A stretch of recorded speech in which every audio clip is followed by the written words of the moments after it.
Breaking news unfolding right now. U.S. airstrikes just beginning in Syria against ISIS. The Pentagon telling us they launched an aerial operation involving a mix of fighter jets, bombers, and Tomahawk missiles fired from ships in the region. ISIS fighters have seized control of large portions of Iraq and Syria, slaughtering thousands along the way and beheading 2 American journalists. Military officials haven't released details yet of the airstrikes, but say it is ongoing. With Washington wading into another war in the Middle East, one iconic U.S. whistleblower says Americans are being kept in the dark about the risk of the latest intervention, and he called for more people to spill the beans. As RT's Amira David reports. We heard Pentagon Papers whistleblower Daniel Ellsberg speak at a rare news conference here at the National Press Club. As the United States embarks on a new military campaign abroad, Ellsberg made a point to talk about the need for people to expose the information that could help de-escalate a war.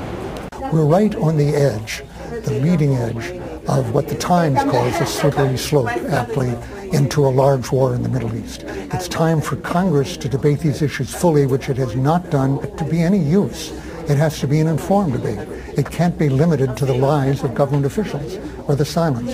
It has to rely on the kind of whistleblowers that did not exist to keep us out of Vietnam or Iraq. It was a lack of such whistleblowers that gave us those wars. And we need those whistleblowers right now. We need another Edward Snowden and many more of them, and Chelsea Manning, to inform Congress as to what this country is being asked to get into. Ellsberg expressed concern that silence is tacit approval to the administration to move forward with its military campaign. Daniel Ellsberg is one of the most revered whistleblowers today. He's a former U.S. military analyst who released the classified Pentagon Papers to the New York Times in 1971. While he was the first to be prosecuted, more whistleblowers have been charged and prosecuted under the Obama administration than every previous administration combined. In Washington, Amira David, RT. Last night that took place in 2 major sections of Syria, west of Aleppo, hitting the Khorasan group and the ISIS group as well. Let's listen to the president. On my orders, America's armed forces began strikes against ISIL targets in Syria. Today, the American people give thanks for the extraordinary service of our men and women in uniform, including the pilots who flew these missions with the courage and professionalism that we've come to expect from the finest military that the world's ever known. Earlier this month, I outlined for the American people our strategy to confront the threat posed by the terrorist group known as ISIL. I made clear that as part of this campaign, the United States would take action against targets in both Iraq and Syria, so that these terrorists can't find safe haven anywhere. I also made clear that America would act as part of a broad coalition, and that's exactly what we've done. We were joined in this action by our friends and partners: Saudi Arabia, the United Arab Emirates, Jordan, Bahrain, and Qatar. America is proud to stand shoulder to shoulder with these nations on behalf of our common security. The strength of this coalition makes it clear to the world that this is not America's fight alone. Above all, the people and governments of the Middle East are rejecting ISIL and standing up for the peace and security that the people of the region and the world deserve. Meanwhile, we will move forward with our plan, supported by bipartisan majorities in Congress, to ramp up our effort to train and equip the Syrian opposition, who are the best counterweight to ISIL and the Assad regime.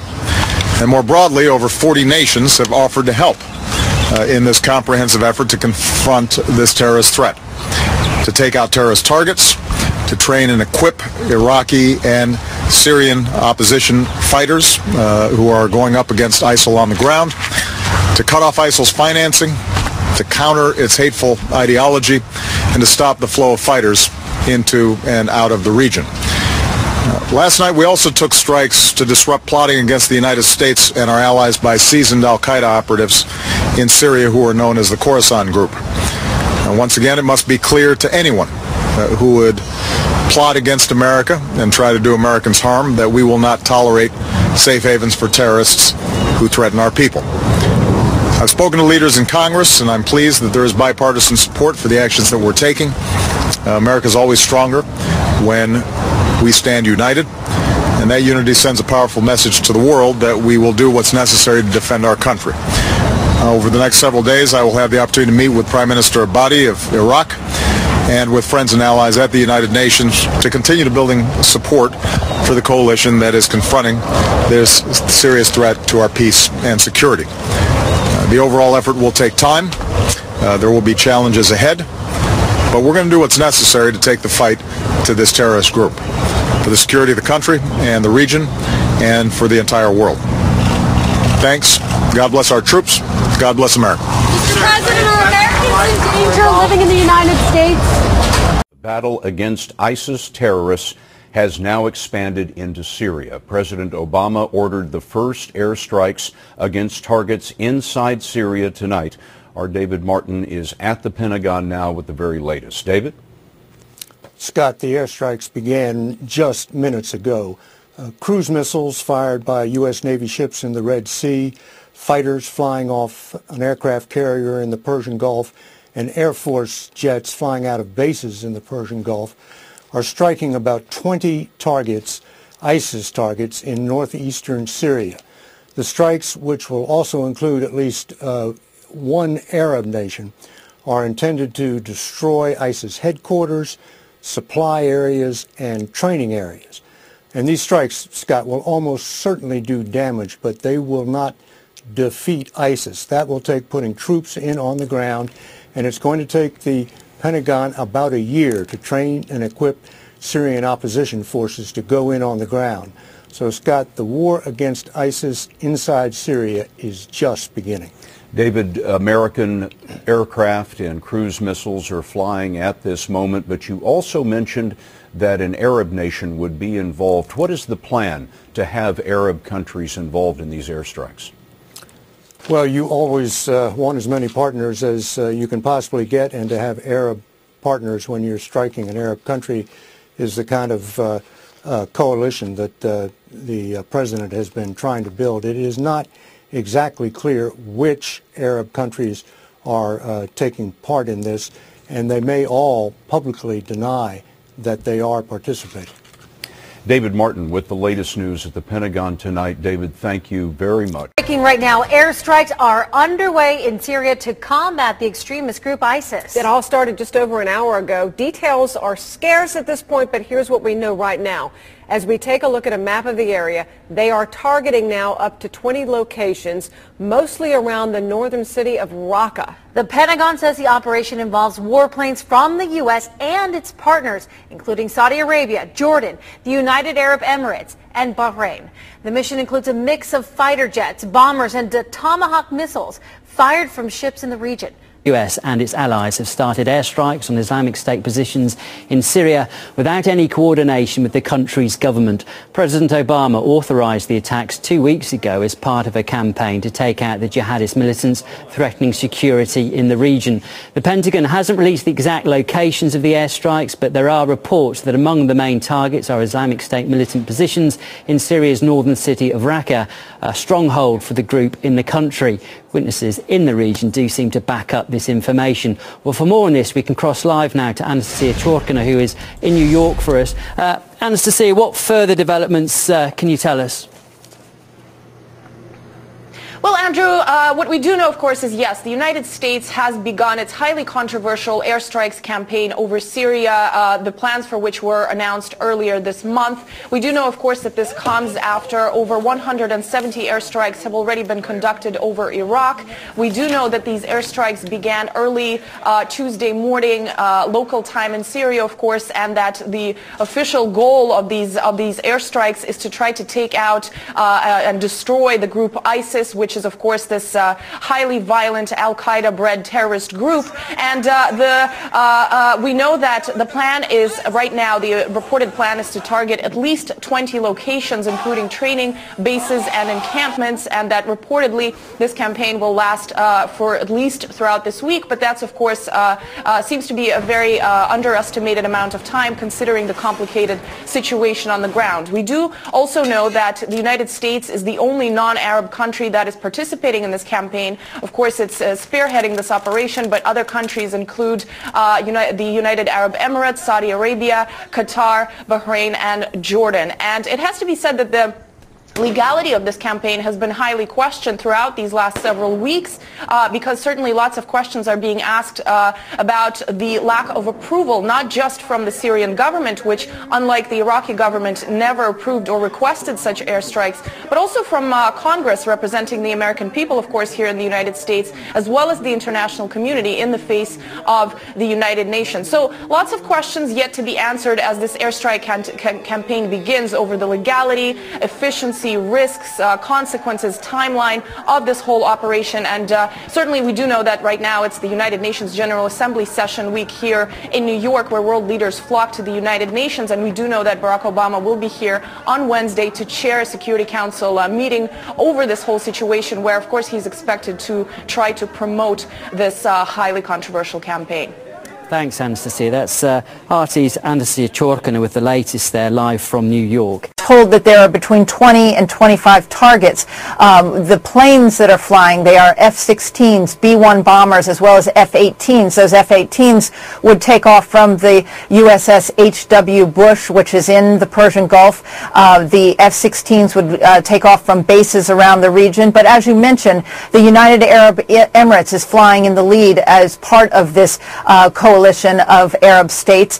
Saudi Arabia fighter pilots, as well as Jordanian, Bahraini fighter pilots. We also understand that much of the command and control, of course, is out of Qatar. So you have 5 Arab countries. This is almost unprecedented in terms of the history of U.S. warfare, in terms of the number of fighter pilots involved from Arab states in these airstrikes tonight. Shepard.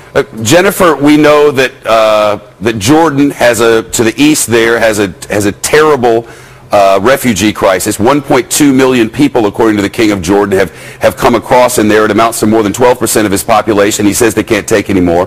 The other one that has a refugee crisis going on at the time is Turkey. And is there a chance, is there an understanding that Turkey will or will not be involved with this?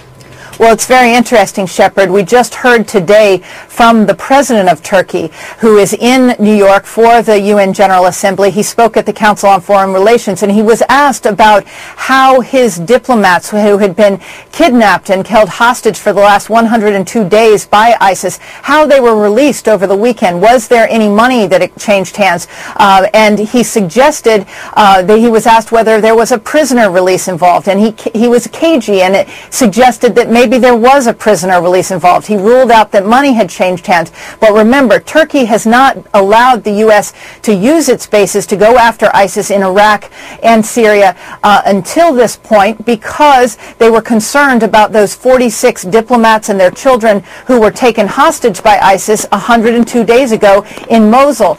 Those 49 diplomats, including 3 Iraqis, were released over the weekend. Now it will be very interesting, and the president of Turkey indicated that he will allow the U.S.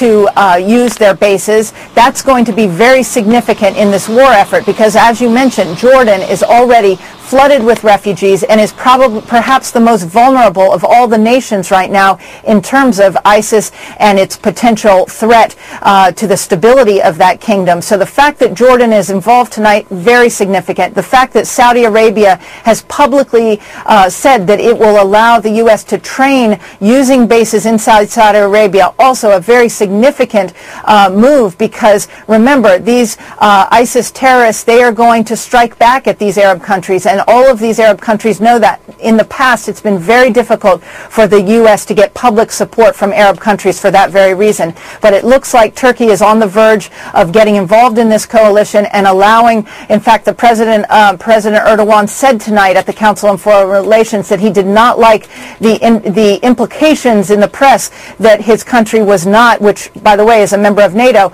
was not a part of this coalition. So expect for Turkey to step up in the coming days, Shepard. Jennifer. Good evening. Today, the United States continues to build a broad international coalition to degrade and ultimately destroy the terrorist group known as ISIL. As part of the air campaign, France will join in strikes against ISIL targets in Iraq. And as one of our oldest and closest allies, France is a strong partner in our efforts against terrorism, and we're pleased that French and American service members will once again work together on behalf of our shared security and our shared values. More broadly, more than 40 countries, including Arab nations, have now offered assistance as part of this coalition. This includes support for Iraqi forces, strengthening the Iraqi government, providing humanitarian aid to Iraqi civilians, and doing their part in the fight against ISIL. Here at home, I'm pleased that Congress, a majority of Democrats and a majority of Republicans in both the House and the Senate, have now voted to support a key element of our strategy, our plan to train and equip the opposition in Syria so they can help push back these terrorists. As I said last week, I believe that we're strongest as a nation when the President and Congress work together, and I want to thank leaders in Congress for the speed and seriousness with which they approach this urgent issue, in keeping with the bipartisanship that is the hallmark of American foreign policy at its best. Now, these Syrian opposition forces are fighting both the brutality of ISIL terrorists and the tyranny of the Assad regime. We had already ramped up our assistance, including military assistance, to the Syrian opposition. With this new effort, we'll provide training and equipment to help them grow stronger and take on ISIL terrorists inside Syria. This program will be hosted outside of Syria in partnership with Arab countries, and it will be matched by our increasing support for Iraqi government and Kurdish forces in Iraq. This is in keeping with a key principle of our strategy. The American forces that have been deployed to Iraq do not and will not have a combat mission. Their mission is to advise and assist our partners on the ground.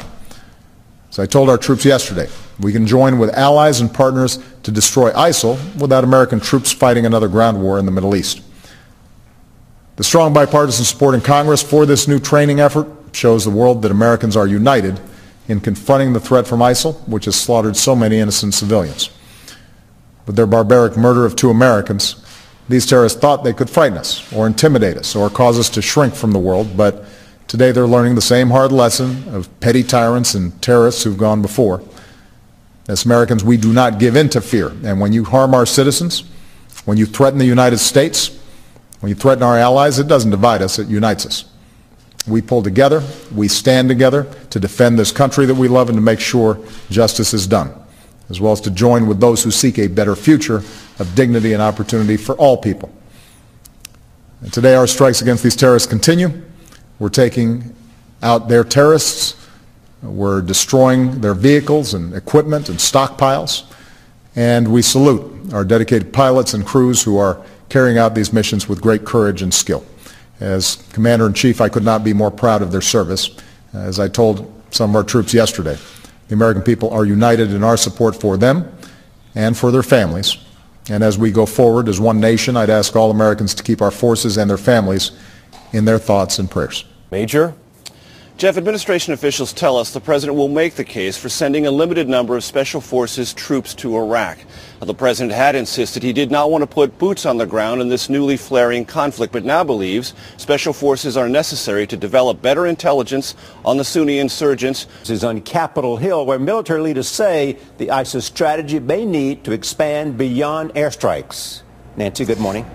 Good morning. Well, the president's stated policy has been no U.S. troops on the ground, period. And yet here on Capitol Hill, his top military advisor said he doesn't want to rule it out. In a Senate hearing Tuesday, Joint Chiefs Chairman Martin Dempsey said right off the bat, U.S. ground troops might be needed in the fight against ISIS. And if there are threats to the United States, then I, of course, would go back to the president and make a recommendation that may include the use of U.S. military ground forces. For example, Dempsey said American forward air controllers on the ground in Iraq could call in airstrikes that would help Iraqi forces retake the city of Mosul from ISIS fighters. It could very well be part of that particular mission to provide close combat advising or accompanying for that mission. The White House called that a hypothetical scenario and said the president's position hasn't changed. He revealed that the U.S. commanders have already sought permission to deploy small teams of U.S. advisors into battle with Iraqi troops. Dempsey also suggested that while Obama has held firm, he might be persuaded to change his mind. But after Dempsey finished his testimony, the White House reiterated that the president will not send ground forces into combat. As your commander-in-chief, I will not commit you and the rest of our armed forces to fighting another ground war in Iraq. If there are threats to the United States, then I, of course, would go back to the president and make a recommendation that may include the use of U.S. military ground forces. Now, ISIS, on its part, is also preparing for a U.S. offensive. They put out a Hollywood-style propaganda video, this one showing how they're going to fight the Americans. Like many Hollywood trailers, it ends with words, "coming soon." And one thing that you can tell from this video is how these terrorists really enjoy the fact that America is paying so much attention to them. They see themselves as being on one level with America, and it seems that's exactly what they want. It gives them the sense of power that they're craving. The U.S. Congress has approved a bill on training and arming Syrian rebels to fight against Islamic State. The bill will be put to a Senate vote by the end of the week. Peace campaigner Michael Schenck thinks that this is a dangerous mistake. The U.S. administration doesn't have a coherent strategy. If the generals, Joint Chiefs of Staff, U.S. Army Chief are saying there needs to be boots on the ground, and yet the White House is saying there will be no boots on the ground. I don't think John Kerry's speech to Senate Foreign Relations Committee convinced skeptical senators that use of military force and congressional authorization of use of military force is necessary. Concern in the U.S. government around Congress around arming rebels that we don't know their names, we don't know how to keep accountability of them, we don't know how to track them, I think shows prudence on behalf of some members of Congress who feel like it's a very dangerous game to weaponize people further when they're not even a formal structure. Opponents of the plan, many of them Democrats, likened the fragmented rebel groups to the Mujahideen in Afghanistan, who the U.S. armed in the 1980s only to watch them morph into the Taliban. Make no mistake about it, we have given arms to every element in this conflict with the notion that somehow the enemy of our enemy is our friend.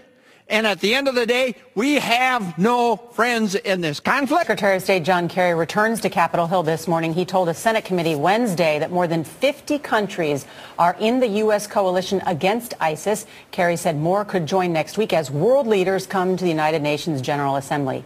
Samantha Power, the United States ambassador to the UN, is with us this morning. Good morning. Great to be here. When you first became ambassador, you pushed for airstrikes in Syria. Now we have lawmakers on record supporting engagement in Syria. How do you see this playing out?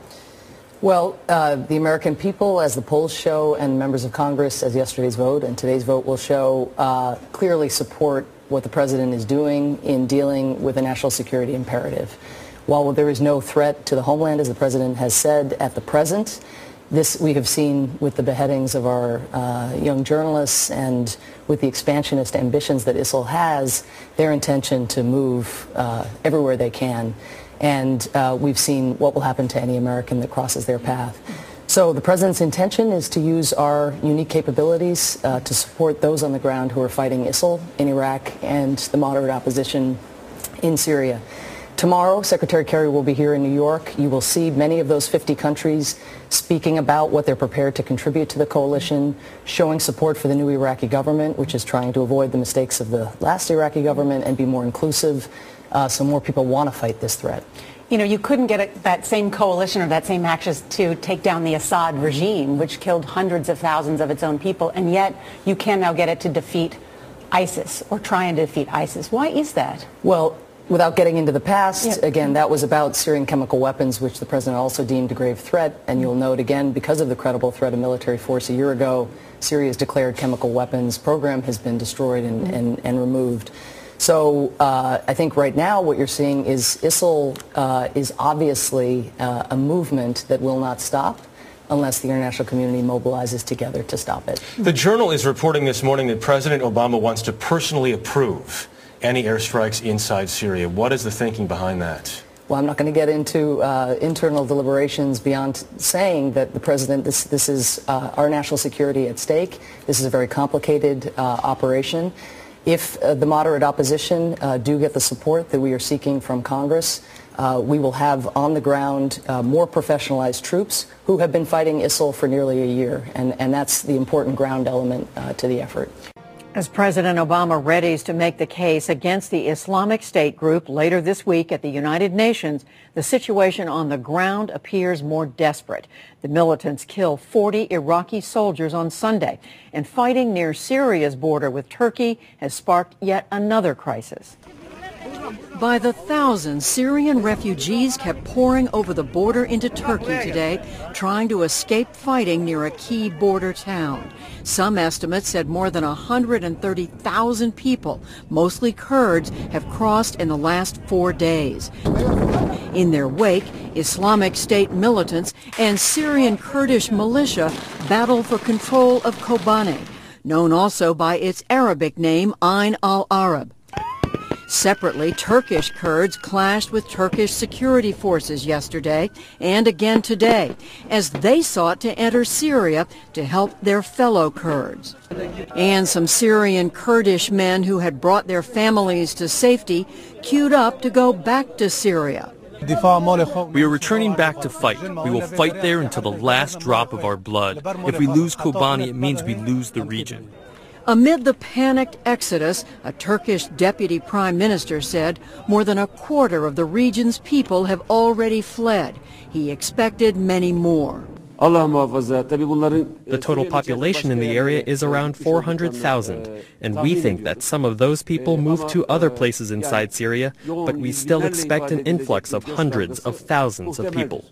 The weekend also brought news that 49 Turkish hostages held by Islamic State militants had been freed. Turkish officials say no ransom was paid, nor was it a military operation. But President Recep Tayyip Erdogan did not rule out that a prisoner swap occurred. A swap might have taken place or not. 49 citizens have returned to Turkey. We wouldn't trade this for the world. This is not an issue that we discuss. Even if there was a swap, as a president, I would think the lives of 49 citizens are irreplaceable. Up to now, Turkey has rejected a major role in the coalition against the Islamic State group in Iraq and potentially Syria. This morning, Secretary of State John Kerry suggested Ankara's attitude should change. Their border is threatened. Their security is threatened. And they are committed to doing this. But they first needed to deal with their hostage situation. Now the proof will be in the pudding, as I said, and we will work with them very closely in the days ahead. But from the Islamic State's chief spokesman came a call for militants to target Western nations who join the fight. If you can kill a disbelieving American or European, especially the spiteful and filthy French, or an Australian or a Canadian, or any other disbeliever, including citizens of the countries that have waged a coalition against the Islamic State, then rely upon God and kill them in any manner you can. Within hours, a splinter group in Algeria posted video of a kidnapped Frenchman. He said he'll be killed unless France quits the U.S.-led air campaign in Iraq. As for the ground war, President Obama signed a bill Friday including $500 million to train and arm a rebel faction, the Free Syrian Army, to fight Islamic State forces. Senior U.S. military leaders have said it could take up to 1 year to train the first 5,000 fighters. With me now is James Woolsey, former CIA director. And, sir, thank you for your time. It's good to speak with you this morning. U.S. tracks threats against the West by al-Qaida affiliates inside Syria. That's the headline from the Wall Street Journal. What do we need to understand about what's being plotted now?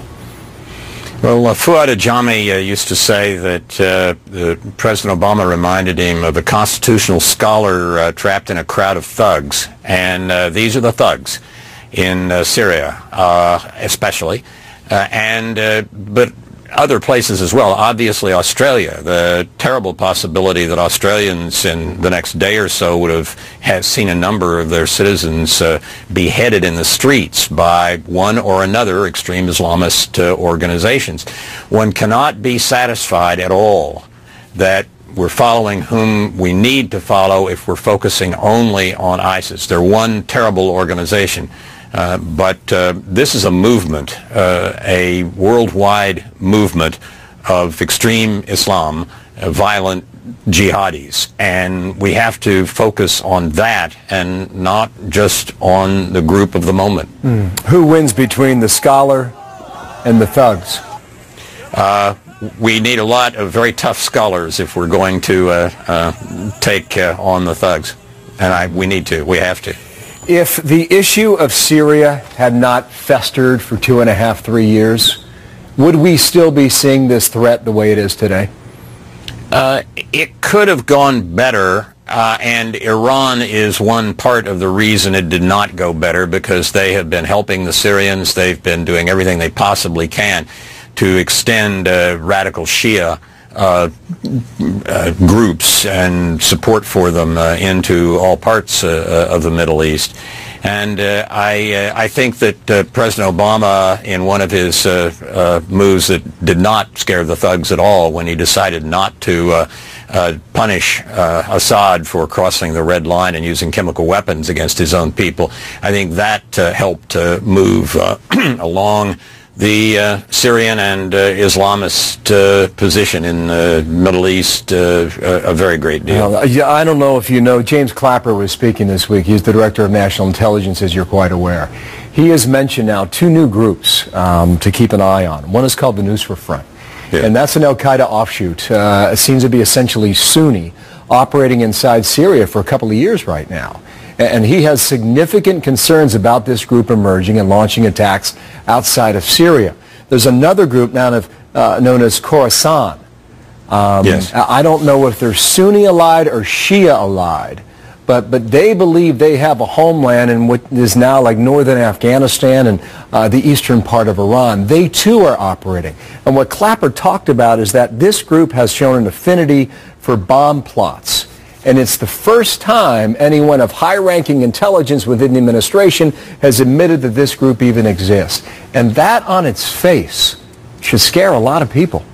Well, it should rally us to realize that just because the president doesn't want to talk about a war doesn't mean that we're not in one. We are in one, a worldwide one. And the administration goes to great lengths not to say that. We have to level with one another about what's going on, and we're in a war, a worldwide war, and it's going to get worse. We need to rally for it, spend to be able to fight it effectively, train friends and allies, give the people who deserve it and are trying to help us weapons, not just night vision goggles. We've got a lot of things we need to do. And you know, too, these groups are competing for attention. I mean, that's what ISIS is doing with these beheadings. Final question. Based on what Congress has passed with regard to Syria, what does the language of that bill mean that the U.S. will do inside of Syria to confront the groups that we just mentioned here? Well, it's a step in the right direction, but it's a pretty small one, and I think it only lasts as long as the continuing resolution. It was a good vote, and I'm glad Congress passed it. But this is a bare beginning. Sir, thank you for your time, and we will speak again. James Woolsey, former CIA director in Washington. Many newspapers have already come out reporting that it could involve bombing jihadist targets in Syria. Now, the White House has ruled out cooperating too with the Syrian government, meaning therefore any strikes would have to be carried out without permission from Damascus. The Speaker for the House of Representatives says that America indeed has got the right to do so. I think that we need to be going after the terrorist threat wherever it is. And anyone that thinks this is just an Iraq, Syria issue is not paying much attention to what's happening around the world. You know, Rand Corporation came out over the summer and talked about the fact that there are twice as many terrorists now involved in terrorist activities than there were the day the president took office.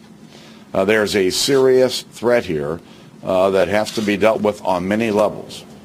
Well, earlier, America's closest ally expressed its agreement. UK PM David Cameron said Bashar al-Assad's government was illegitimate and hence the West is not obliged to ask for permission if it wants to send its military planes into the country's airspace. Let's talk about this with political analyst William Doris now to pick it apart a bit further and what might be happening. Hi there, you're live on RT. Thanks for being with us.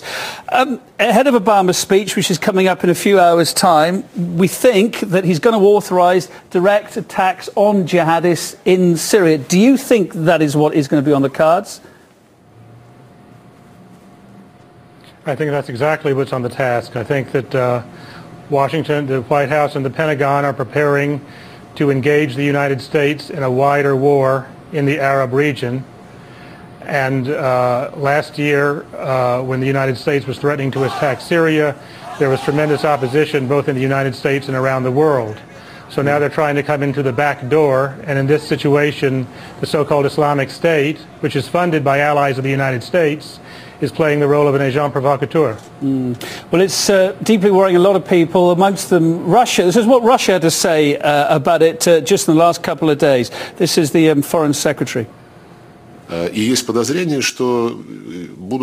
are fears these strikes could not only target Islamic militants, but also the Syrian army, to weaken Assad's position. That would amount to a colossal escalation of the conflict in the Middle East and North Africa. Sergei Lavrov there. Do you agree with those worries? I agree with that. I think the United States has not changed from its objective of overthrowing the government of Syria, the way it overthrew the government of Iraq, with the goal of endless conflict and war in the region to justify a continued U.S. military presence and to drive up the profits of U.S. arms manufacturers and U.S. oil companies. Let's remember in 2003, the United States, the Pentagon created something called the Strategic Support Command.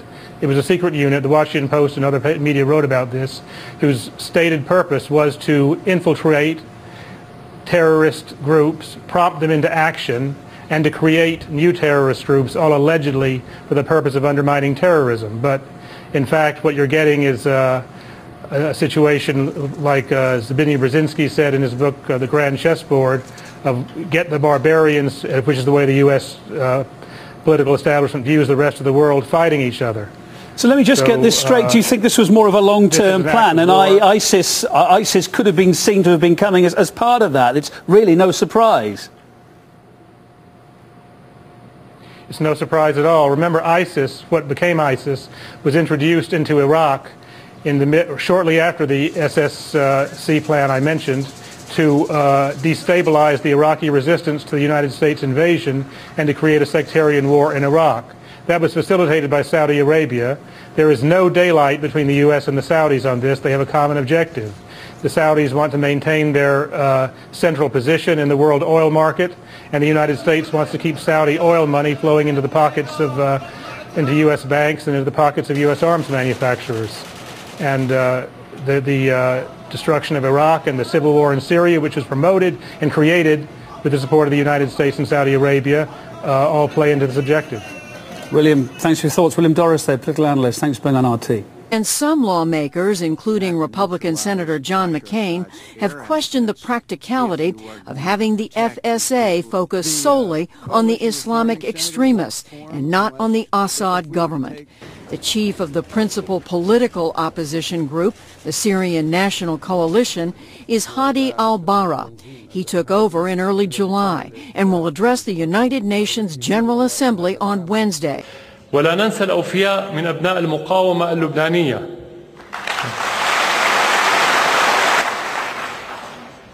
ولا ننسى الأوفياء من أبناء المقاومة اللبنانية الأبطال الذين وقفوا جنبا إلى جنب مع أبطال جيشنا وخاضوا المعارك المحور المقاومة واجب الدفاع عن جنوب لبنان. وشكرا لإيران وروسيا والصين سنين ودافعت بحق عن مواثيق الأمم المتحدة في احترام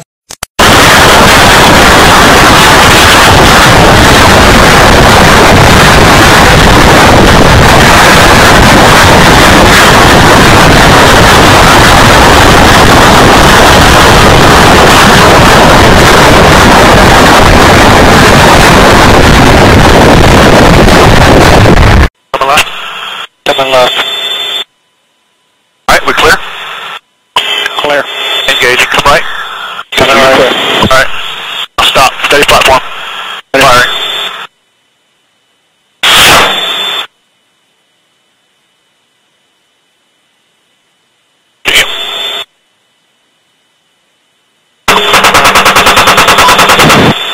X-ray, TV Stone. Thank 3. We do what we do. White 1 says, as of right now, the 20 white lights that are coming from the city